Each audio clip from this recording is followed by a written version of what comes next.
vim fazer a correção dos exercícios com vocês sobre a região norte. E veja só, esse conteúdo você vai encontrar lá no capítulo 8, né, no seu material didático no volume 3. Nós vamos falar sobre a região norte, os povos da floresta e as páginas entre 19 e 30. Os exercícios eles estão distribuídos entre essas páginas. Vamos lá? Para começar, nós temos a atividade da página 22, que diz assim, ó, analise o trecho desta reportagem, na sequência responda as questões propostas no caderno. E a reportagem diz o seguinte: friagens, né? Termômetros marcam recorde de 5,8 graus em Brasileia e Epitaciolândia. O Instituto Nacional de Meteorologia registrou em seus aparelhos mais um recorde na temperatura no Acre, que chegou a 5,8 graus. As cidades de Epitaciolândia e Brasileia foram as mais frias do dia.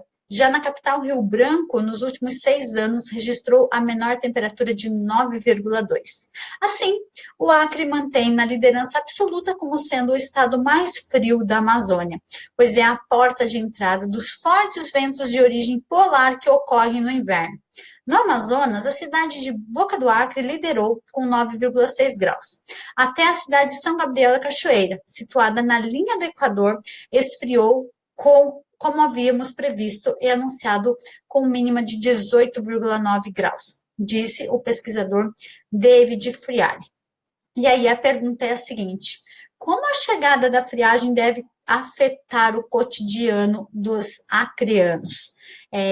Explique, levando em consideração que a região norte, como a gente viu, uma região de altas temperaturas, uma onda, né, uma massa de ar frio chegando, ela pode promover o que é chamado de friagem, que é um fenômeno atmosférico. E aí, como que isso pode alterar o cotidiano das pessoas que vivem, principalmente no Acre?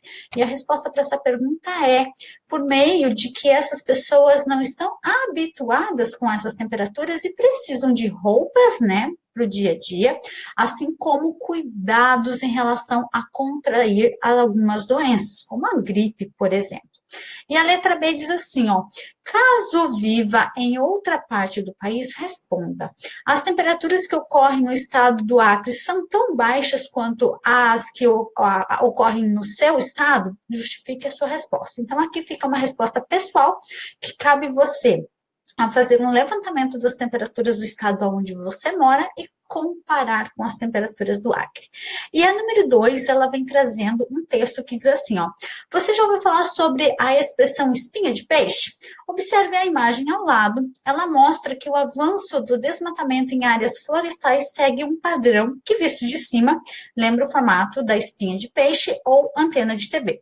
Uma estrada principal, como eixo central, do qual parte várias estradas secundárias, menores para ambos os lados da estrada, que se revezam com pequenos trechos da mata.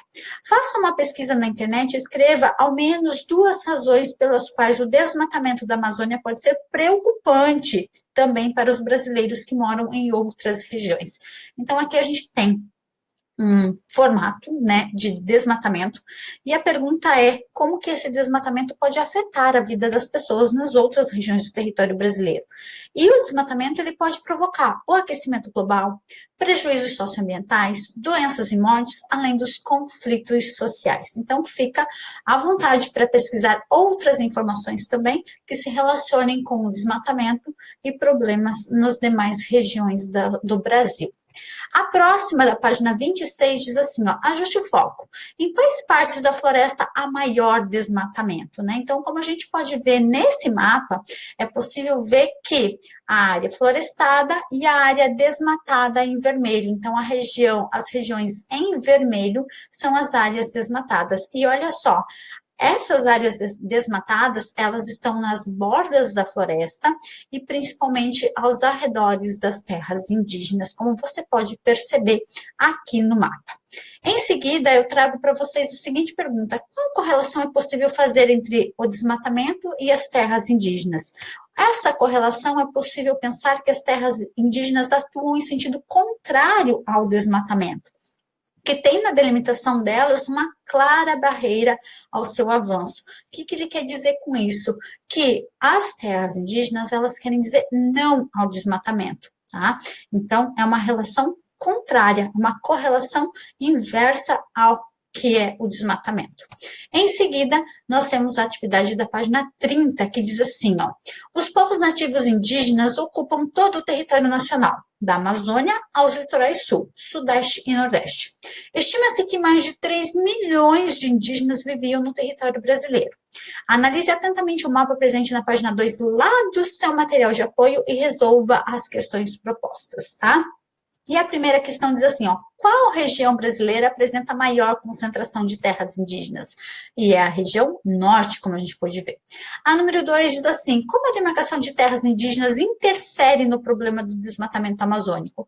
A demarcação de terras indígenas impede ou dificulta a expansão do desmatamento nas áreas demarcadas. Em seguida, eu tenho a número 3, que diz assim, ó, elabore um gráfico de colunas com base nas informações da tabela a seguir, depois responda às questões propostas, tá? Então, aqui nós temos o gráfico com algumas informações e a primeira questão diz assim, ó, qual o período de menor população indígena no Brasil? E a resposta está entre o ano de 1957 e meados do século 20. Então, cabe você a fazer a análise da tabela aqui para conseguir chegar a essa resposta. Diz assim, ó, ultimamente a população indígena, ela vem aumentando ou diminuindo? E como a gente pode analisar aqui nessa tabela, né, nesse gráfico com a tabela, é possível ver que a população indígena, ela tende a crescer. Ela teve um período de uma baixa muito grande lá no ano de 1957 e depois voltou a aumentar.